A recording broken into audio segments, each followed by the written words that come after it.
Tu aimerais apprendre à prier? Les disciples de Jésus aussi désiraient apprendre à prier. Et Jésus a répondu à leurs questions par un modèle de prière. C'est marrant, il n'a pas écrit un livre pour expliquer comment prier, il n'a pas fait une vidéo pour expliquer comment prier, mais il a donné un modèle de prière. Ça donne envie de regarder la prière du Notre Père de plus près. Ça donne même envie de regarder toutes les prières de la Bible, parce qu'elles nous enseignent. Il y a par exemple les psaumes, mais il y a aussi les prières de Jésus, il y a les prières de l'apôtre Paul. C'est mon conseil du jour, priez les prières de la Bible. Et on va regarder ensemble une prière qui est dans Éphésiens au chapitre 3. C'est une prière de l'apôtre Paul. Je lis au verset 14.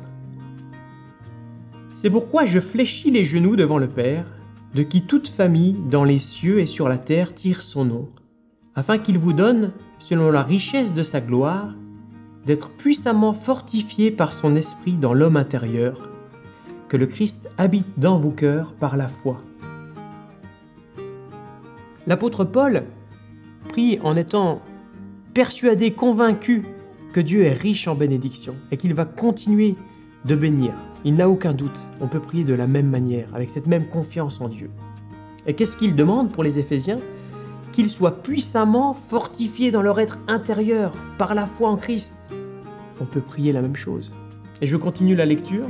« Et que vous soyez enracinés et fondés dans l'amour, pour être capables de comprendre avec tous les saints quelle est la largeur, la longueur, la profondeur et la hauteur, et de connaître l'amour du Christ qui surpasse toute connaissance, en sorte que vous soyez remplis jusqu'à toute la plénitude de Dieu. » Nous aussi, lorsqu'on prie pour des frères et sœurs, on peut demander qu'ils soient éblouis, remplis complètement de l'amour de Dieu, qu'ils découvrent combien l'amour de Dieu est encore plus grand que ce qu'il peut s'imaginer, au point qu'il ait envie de lui remettre toute sa vie.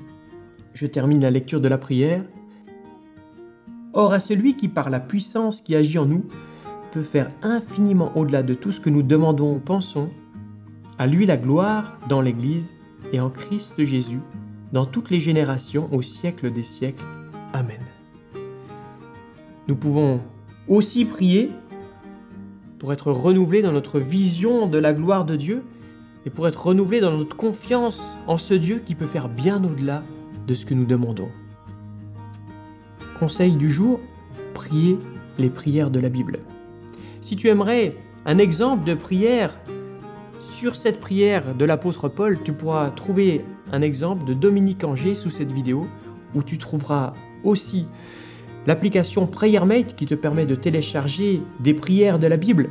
Puis tu trouveras aussi toutes les références bibliques des prières de la Bible, des prières de l'apôtre Paul, des prières faites par Jésus, les prières de Jésus qui, lui, si tu es croyant, a déjà prié pour toi. C'est dans Jean au chapitre 17, je te laisse trouver le verset.